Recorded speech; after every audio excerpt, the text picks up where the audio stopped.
Agrónomo Intamba. ¿Cómo estás, Gonzalo? Feliz lunes. Gracias, buen día, ¿cómo andan? Buen día, Buen Gonzalo, día. ¿cómo andás? Bien. Te abro un paréntesis antes de empezar en el tema de A ver. hoy. Sí. Comienza la cumbre de cambio climático. Recién estábamos hablando del desastre que fue en estas últimas horas ahí en el sur de Brasil, los tornados. Cambio climático y el trabajo del campo, de la huerta, ¿ustedes ven que está pasando algo así? Bueno, justamente, mira, el otro día nosotros tenemos un registro de lluvias, de precipitaciones acá en el INTA, obviamente hablar de cambio climático implica hablar de largo plazo, no se Claro. puede hablar de cambio climático en el corto plazo, pero claramente hay eventos vinculados a cambio climático como mayor frecuencia de tormentas graves, granizadas fuera de época, aparentemente, bueno, algunos, yo no soy especialista en el tema, y como me presentaron diciendo que no vendo humo, no voy a vender humo. Está muy bien. Un poco lo que plantean algunos estudiosos es que la modificación en las temperaturas de los océanos generan variaciones en las corrientes marinas, y eso afecta al clima a nivel global, por eso tanta frecuencia de tormentas graves y grandes en Centroamérica, por ejemplo, ¿no? Lo de Jamaica el otro día fue terrible, ahora en Brasil, en fin. Y en el agro nosotros lo estamos viviendo permanentemente. Si uno mira noticias agropecuarias, bueno, las inundaciones de provincia de Buenos Aires pueden tener que ver con ciclos muy húmedos, ciclos anuales, ¿no? Interanuales. Sí, más allá de lo que Eventos, la misma agricultura genera en función de zonas que eran totalmente, parte de bosques nativos y que, bueno, han limpiado todos esos bosques nativos.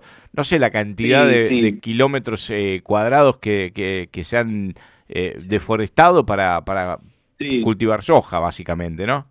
Sí, y eso también, lo que sucedió es que yo me acuerdo cuando yo estudié en la escuela secundaria allá por los años 80, siempre se decía que en esta zona de provincia de Buenos Aires llovían más o menos 800 milímetros anuales, y hoy están lloviendo 1200, 1300.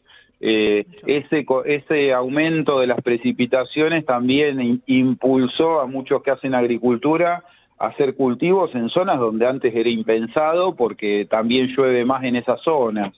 Santiago del Estero, por ejemplo, Chaco. Así que, y eso en la huerta, en nuestra pequeña escala, o en la horticultura acá del Gran Buenos Aires, también afecta, ¿no? Periódicamente hay problemas graves de roturas de invernaderos, pérdidas de cosechas por eventos climáticos extremos y demás. Inclusive lo hemos hablado alguna vez, como por ahí después de una semana de lluvia fuera de lo normal, el precio de la lechuga se dispara porque toda la lechuga que se cultiva a campo se echa a perder. Claro. Así que Sí, sin duda que estamos... Ni hablar el impacto que genera en un campo una inundación, ¿no? Eso es, porque uno piensa, bueno, después escurre el agua y ya está. Y yo he hablado con gente que tiene campos inundados y decía que la recuperación de un campo inundado lleva mucho tiempo. Pasa la época de siembra, ya perdiste pero ese lleva ciclo, ¿no? lleva años Claro. recuperar un campo inundado. Sí. Ahí lo que hay que entender es que tenemos distintas situaciones, ¿no? Los campos agrícolas, es lo que vos decís, lleva mucho tiempo recuperarse. Hay zonas ganaderas, por ejemplo, todo lo que es la cuenca del río Salado, en provincia de Buenos Aires, que son zonas que de algún modo la naturaleza convivió con inundaciones periódicas. Entonces, esos campos ganaderos muchas veces después de la inundación producen un montón de pastos, ¿no? Depende de la situación. En los campos agrícolas, claramente es lo que vos decís, cuesta mucho la recuperación. Yo la verdad que, insisto, no soy especialista en el tema. Provincia de Buenos Aires tiene zonas que son de drenajes muy impedidos, tanto drenajes porque no infiltra bien el agua, pues son suelos arcillosos, como los que son los escurrimientos superficiales, ¿no? El agua que corre hacia los arroyos. Sí. Y sí, claramente... Sí, y ahí hay todo un tema también con el tema de las políticas del manejo del agua, porque el que toma decisiones evita que se inunde un campo o un área para trasladarla hacia otro lugar, y ese otro lugar puede sufrir inundaciones que antes no sufría. De hecho, yo he visto personalmente, ¿no? Gente que abre canales, los hace en forma privada, sin autorización, con tal de que el agua no le afecte su campo e inunda al vecino. Digo, es como... realmente son, y a veces ahí volvemos un poco siempre al rol, el rol del Estado. El rol del Estado, o sea, el Estado no puede dejar que los particulares hagan compitan eso. Así. Claro, y se inunden unos con otros. Entonces tiene que existir el Estado para regular, por ejemplo, el manejo del agua, aunque no sea un tema cotidiano en la actualidad o en la agenda informativa, alguien lo tiene que hacer, ¿no? Sí, sin duda. Bueno, en Argentina estamos como muy desacostumbrados a que el Estado tenga que regular cuestiones relacionadas al agua. Inclusive vos podés hacer una perforación sin pedirle permiso a nadie. Hay otros países que eso no es así, ¿no? Creo que en Chile, por ejemplo, vos para hacer una perforación de agua tenés que pedir autorización. Porque es un recurso natural. Acá se lo considera más como un recurso privado y es lo que vos decís. Tanto para el consumo, pensemos que ahora estamos en un periodo lluvioso, ¿no? Nosotros, por ejemplo, tenemos unos cultivos acá en el INTA y medimos la lluvia y en estos últimos 3 meses, agosto, del 20 de agosto en adelante, yo estuve viéndolo porque hicimos un cultivo de tomate y ya llovieron como 400 milímetros de lluvia en 3 meses, que es la mitad de lo que históricamente llovía en esta zona. Ajá. Así que... O sea que falta agua. Lo que pasa es que a veces te falta agua en todo el periodo, pero te llueve en un día lo que tendría que haber llovido en un mes, que es lo que pasó la semana pasada, o la otra. Sí, tal cual. La lluvia distribuida muy despareja. Pero lo que les decía es que inclusive ha pasado en esta zona, en el oeste, que en periodos secos, por empresas que tienen consumos altísimos de agua, los vecinos se quedan sin agua, ¿se entiende? Y eso no está regulado por nadie. Vos podés hacer una perforación y sacar todo el agua que quieras. Así que el tema del agua por ahí, y relacionando a lo que íbamos a hablar hoy, a los cuidados de la huerta de primavera y demás, algunas de las prácticas que hacemos en la huerta frecuentemente tienen que ver con el clima, ¿no? Yo qué sé, por ejemplo, la poda del tomate, aunque uno lo vea así en lo más chiquito de su huerta familiar, eso tiene que ver con la humedad, con que estamos en un clima húmedo, que el tomate es un cultivo que se afecta mucho por la humedad y al podarlo tenés un cultivo más ventilado y de algún modo más sano. Inclusive el tema de atar el tomate, ¿no? De ponerle palos o cañas para atarlo y elevarlo del suelo tiene que ver con eso, con que estamos en climas que tienen, justamente en el periodo de cultivo del tomate, son periodos bastante húmedos y tenemos esos inconvenientes. Hablando de eso, no lo tiro al azar esto, sino que son actividades que estamos haciendo en estos días, ¿no? Por ejemplo, los que cultivamos tomate. Me interesa mucho esto, Gonza, porque tengo dos plantas de tomates, pero no sabía esto de que hay que podarlo. Entonces me va a servir mucho, para el que en la huerta ya empieza... la huerta no es tirar semilla y después vas y buscas y listo. Hay que mantenerla, hay que prestarle atención, ¿o no? Bueno, yo a veces no me enojo, pero le digo a la gente que dice tiré semillas de lechuga, yo le digo, bueno, si la tiraste, por ahí tenés suerte de que nazca. En cambio, si la sembraste y la vas a cuidar, es otra historia. Sí, tal cual. No es... Las verduras son plantas de algún modo delicadas, no son cultivos muy rústicos muchas de ellas. Entonces, si no tienen los cuidados adecuados... en el caso del tomate, vos me decías, tenés unos tomates. Sí. ¿Qué son? ¿Qué variedad son? Uy, me mato. De los redondos. Ah, No es perita, de de los los redondos. redondos. Redondo, Grandes. perita. No, no Entonces- es cherry. Pará, tampoco. nosotros conocemos hasta redondo, Tres nada perita, más. cherry. Los ¿Qué- redondos que te salen Bueno. como bien rústicos, ¿viste? ¿Hay, No hay, son... hay razas de Sí, tomate? Claro. Sí, sí, hay cientos de variedades y hay ¿Viste? mucho fanatismo en la gente huertera. Hay gente que colecciona, no sé, hay gente que tiene, no sé, 50, Yo me lo 60, como. 70 variedades distintas de tomate. ¿En serio hay Hay tantas? gente muy fanática. Sí, sí, sí, muchas, Y, muchas. pero ¿y qué cambia? Porque nosotros los vemos todos Claro, iguales, el ¿no? gusto, Yo no ¿qué me doy tal? La cuenta. forma, No, el color. cambia el gusto, el color. Tenés tomates negros, tenés tomates con menos semilla, tenés tomates que son para salsa, tenés tomates más dulces, tenés tomates rosados, tomates negros, tomates amarillos. El cherry amarillo, por ejemplo, es muy lindo y es como una perita, una pequeña perita color amarilla y muy rico. Estoy impactada Hay de con todo, esto. hay Claro, montones porque de variedades. A veces que Violetas, uno veo cree acá, que ¿no? salió mal, ¿viste? Esto vino podrido. vino raro, mira, esto se puso negro. No, es una variedad, Es una entonces. variedad. Lo que pasa es que no lo vas a no son variedades de verdulería, tomate Eso. negro en la verdulería no creo que hayas encontrado, pero son como muy específicas, muy particulares. Además, sinceramente hoy en día, aunque no debería suceder, porque debería estar un poco más controlado, con el tema de internet y de los envíos internacionales y de la gente que viaja y demás, te encontrás frecuentemente variedades que le preguntás de dónde la sacaste y no sé, me la traje de Bélgica. Claro, ¿qué pasa la con traje eso de también, Alemania. el traer? Yo me acuerdo cuando vos vas a otras provincias, viste que Claro, no podés entrar verduras, nada de eso. ¿Es legal entrar semillas? No es legal, no es legal. Yo siempre cuento una anécdota que yo viajé por trabajo a Perú 3 veces y yo quería llevar semilla y esto es un trámite largo que hay que hacer para que te lo autoricen. No está permitido. Debería estar, te lo deberían controlar. Lo que pasa es que es difícil controlarlo cuando traes un sobrecito de semillas en el equipaje, ¿no? Claro. Se ve. Puede haber transmisión de enfermedades, puede haber inclusive con algunas variedades, no va a pasar con el tomate, pero ha pasado con algunas especies que se convierten en especies invasoras o en especies que terminan siendo plaga, y ha pasado desde con plantas hasta con animales, ¿no? Bueno, ni El hablar famoso caso del jabalí. de si llevas algo que no es legal, es una semilla es un problema, ¿eh? Sí. Porque Sí. uno piensa, pero podía tener una semilla ahí en la mochila y el perro detecta todo, ¿eh? Sí.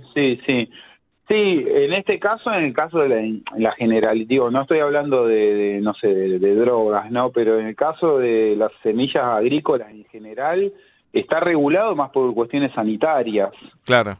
por no evitar contagios de enfermedades y por evitar plantas invasoras y demás.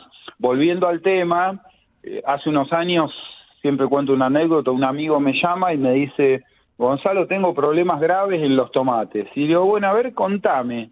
Y me manda una foto del cuaderno de él, y en el cuaderno tenía 2 carillas, y cada renglón era una variedad distinta, y me anotaba qué variedad era y cuántas plantas tenía de cada una. Y le digo, bueno, tu primer problema es que sembraste a la Bartola sin saber lo que estabas sembrando, y muchas de esas variedades probablemente sean sensibles a problemas que hay acá. Eran semillas importadas muchas, ¿no? Con esas semillas importadas muchas veces hay problemas de adaptación, se afectan más con plagas, con enfermedades, en fin. Yo siempre digo, si vos vas a sembrar una semilla que nunca la sembraste, primero probala, fíjate cómo funciona y después mandate a sembrar mucho. Había sembrado como 3.000 plantas. Claro. Una cosa es en la huerta de casa y otra cosa es algo, ya es un proyecto, digo, que te sale mal. Igual Claro. para vos debe haber sido, ¿qué hiciste? O sea, es como encontrarte el arca de No, Noé del no. tomate. Claro. Claro, pero era el emporio de todos los problemas y todas las enfermedades porque tenía unos más sensibles a un problema, otros más sensibles a otro, en fin, complicado. Bueno, volviendo a la pregunta de las dos plantas de tomate redondo.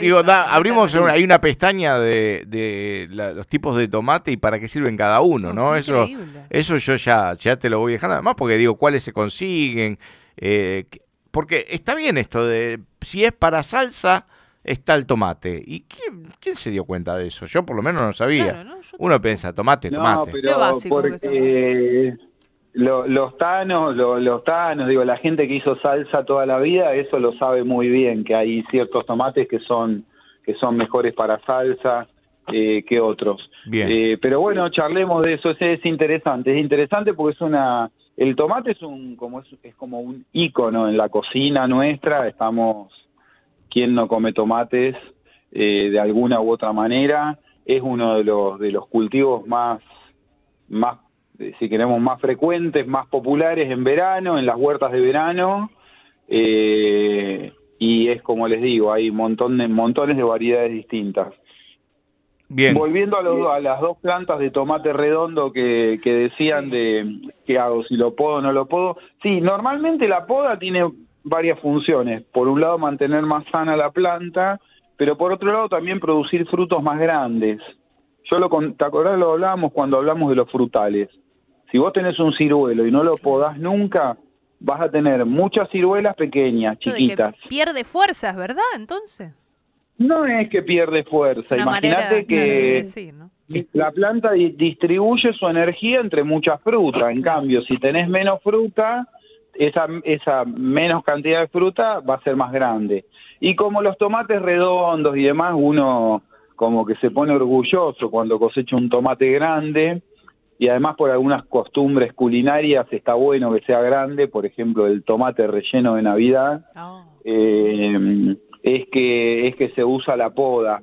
En otras variedades como los cherries o estos tomatitos redonditos que venden en racimo a veces en los supermercados, esas otras variedades llevan menos poda, aunque vos los ves como los cultivan en invernadero y ahí también los podan, ¿no? Los podan, los levantan, los mantienen levantados en los invernaderos se hace con hilo, ¿no? Se le ata un hilo al cuello de la planta y a unos alambres que van por arriba y se los va enrollando en esos hilos. ¿Cuál es el cuello de la planta? ¿Que es arriba, en medio? La base de la planta, la base cerquita ahí del suelo, Y muchas veces lo que se hace con el tomate, que eso es fácil de hacer, lo podemos hacer con cualquier planta, es, de algún modo, lo voy a decir bastante gráficamente, lo convertí como en un plumero, o sea, lo vas pelando de abajo y le quedan hojas arriba.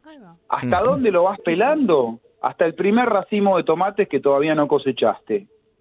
O sea, si vos tenés un racimo de tomates, de ahí para abajo lo podés pelar, le podés sacar. Esa hoja suele ser hoja que se enferma mucho, se pone amarilla, se le hacen manchas y demás. Entonces es bastante común ver. Llego a casa hoy y hago eso. No hay un momento que decís momento del año, no, es cuando ahí antes de que madure. ¿Qué se hace? ¿Se corta, se arranca, se saca con tijera? La hoja se puede cortar directamente con la mano. Me da pena un poco, pero el fruto de tomate, el fruto se forma con nutrientes que le mandan las hojas que están desde el fruto para arriba. ¿Se entiende? O sea, claro, no es de abajo, las hojas que están si vos tenés un racimo de frutos, suponer que el primer racimo lo tenés a 40 centímetros del piso para arriba, de ahí para abajo podés pelarla a la planta, sacarle la hoja. Es sencillo, es fácil, es gráficamente fácil imaginárselo, y eso ayuda a que la planta no se llene tanto de hongos. ¿Hasta qué altura tiene que llegar la planta? ¿O puede llegar? Hay tomates altísimos. No, hay una vez en la época de la pandemia que nos intercambiábamos semillas por internet con alguna gente, un señor de Azul, provincia de Buenos Aires, me mandó una semilla, unos tomates que lo tenían, parecía una parra. Lo tenía en el patio de la casa y era como una parra, ¿no? Llegaba hasta la altura de la parra y ahí colgaban los tomates. Uy, cosechaba 50 tomates por día. Muy altas. Y esa planta dura un año, ¿no? Nada más. Ya después se descarta. Menos. Mira, Dura el verano nada más. Ya primavera, verano, otoño y ahí muere. La En planta el va otoño, a seguir normalmente- existiendo, ¿no? El tema es que ya no va a dar los tomates que dio la primera vez. No, si hace mucho frío, si estás en zonas frías, o no sé, si estás en Virrey del Pino, lo más probable es que te la queme la helada y se muera. No pasa es- el invierno. No. Bueno. Si Fuerte. vivís, no sé, en Ramos Mejía y estás en un lugar más protegido, por ahí sí banca el invierno. Gonza, Pero muchas y veces lo que sucede... yo, Sí. porque me imagino, mi huerta la tengo en un espacio ahí en el patio, pero digo, ¿se puede tener un tomate, una planta de tomate tranquilamente en una maceta? ¿En el balcón? En un tipo, por ejemplo, en un balde de 20 litros, un balde de pintura de los grandes, en uno de esos sí. Sí, ocupa lugar, pero y si es alguna variedad de cherry, de los más pequeños, con más razón. Pero necesita un buen espacio. Un balde grande puede ser un buen lugar. Bien. Bien, Bueno, aprendimos un montón hoy, ¿eh? ¿Cada cuánto lo regamos? La última, bueno. si lo tengo ahí en ese balde. ¿Cada cuánto lo riego? ¿Cómo lo mantengo? Bueno, la misma huerta que tenés vos. Hay que, Claro. Ay, es verdad. hay que mantenerle húmeda la tierra, no hay que inundarlo. Si está en un balde, frecuentemente lo que pasa es que, bueno, si llueve mucho, se lava mucho la tierra, entonces al balde ese cada tanto hay que agregarle un poco de abono de lombriz o de compost, y mantenerlo húmedo, no inundarlo. Si está en un recipiente, fácil, porque si vos estás regando y empezó a chorrear agua por abajo el recipiente, No, es un ya te montón. pasaste, o sea, claro, es un montón. No tiene que suceder eso. Es mantener húmedo, no es... Hay gente que piensa que el tomate tiene que estar inundado, porque estaba la costumbre antiguamente de inundarle los surcos al tomate para regarlo. Pero era porque se regaba por surco, el modo de conducir el agua era un surco y por ahí iba avanzando el agua, entonces se llenaban esos surcos de agua, pero no es que la planta necesite estar inundada, ni mucho menos. Claro. Bien. ¿Cuánta planta se ha muerto por Claro, exceso de por- agua, no? ¿Viste? Cuídame las plantas. Volvés y no hay nada. Pero bueno. Bueno, yo no sabía, Bueno, no sé mirá vos, si, no si sabía despedirle nada. y decirle, bueno, Gonzalo, tomátela. ¡Ah! Sería medio burro, boludo. Sí. Che, tratame bien. Por favor. Seguimos tomateando la semana Bueno. que viene. Yo soy un hacedor de salsas caseras hace muchos años, así que siempre estuve bastante metido con el tema del tomate. Es un lindo tema. Vamos a aprender Bien. qué tomate para qué uso, ¿no? O sea, Me encanta. qué querés hacer ¿Se y puede te vamos a frizar? decir con qué tomate corresponde Ahí hacerlo. va. Hay 80 variedades, así que la otra semana vamos a estar 2 horas y media. Sí, y hablando después de cómo tomate. guardar las semillas de ese tomate que me comí de la huerta. Digo, guardo la semilla, eso lo dejamos también porque es una pregunta que yo me hago también. bien, Sí. bien. Yo ya Fenómeno. estaba abriendo camino por la lechuga también, ¿no? Bueno, armamos la También, ensalada. cuántas variedades de lechuga. Ya. Yo me pierdo cuando el verdulero me dice, tengo capuchina, tengo Sí. criolla. Yo ni sé cuál es, digo, qué sé yo, dame esa. La de rulos, le decís, ¿viste? La verdad. Claro. ¿Entendés? Igual, lechuga en la verdulería hay 3 o 4, no hay mucho más. No, Para no mí hay es un mucha más montón, variedad, aunque La morada, hay mucha más claro. variedad. Claro, no entiendo mucho. Bueno, eso. gracias, Gonza, ¿eh? Muy útil. Bueno, muy bien. Bueno, y acá, Abrazo de acá grande, buena semana. a la poda, ¿eh? todo. Chau, chau. Chau, chau. Nos vemos. Nos Chau, chau. vemos. Pasó Gonzalo Párez, ingeniero agrónomo de INTA AMBA.